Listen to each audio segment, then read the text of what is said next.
show you guys how to actually do this. So I have a basic timeline up here with a basic non-black background, just to show the difference between the keys effects on black and the keys effects on a non-black background. So what you do is you plop the video, the green screen, on the timeline like this. Then you go to effects. Then you input your color key, or you find your color key effect. Color key, ultra key, if you're in Premiere, that's the better one. Anyway, and, well, first thing you do it like any other key. You key it. Now, as you can see, it really doesn't look that good, you know, on a first look basis. You need to tune some things. Increase the color tolerance. See, that makes it a lot better. It clears out the halo, although the halo is still there. To fix it up even more, you just have to feather it a lot. Or a little. I'm not sure. Your mileage may vary on how good it looks. But as soon as you're done with that, that's pretty much all you can do with one instance of the video. And as you can see, it works good for the most part, except for the glaringly obvious holes in the Smash Ball itself.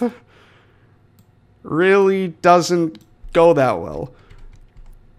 So the solution is to put another green screen on it, and then do some stuff with that. Specifically, you go to crop, find a crop effect, and depending on your video editor, it may or may not have proper masking, but you add a mask.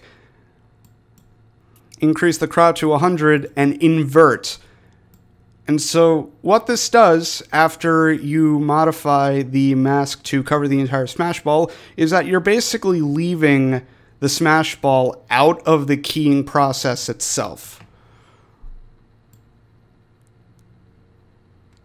And so now you are left effectively with the Smash Ball keyed out, but with the green still left in,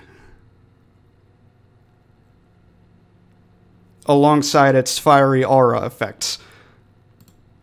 Now, the thing that I noticed, and the thing that I find quite hilarious, is that by making the mask a pure circle, you're basically leaving out, if you zoom in high enough, you're basically leaving out tiny bits of actual green, because the Smash Ball itself is not a perfect sphere. I believe it's a hexadecagon or a 16gon. As you can see, like, there's still a bit of non-outline of the Smash Ball if you're just leaving it. If you're just leaving the mask all by itself. And so, it looks good enough, obviously.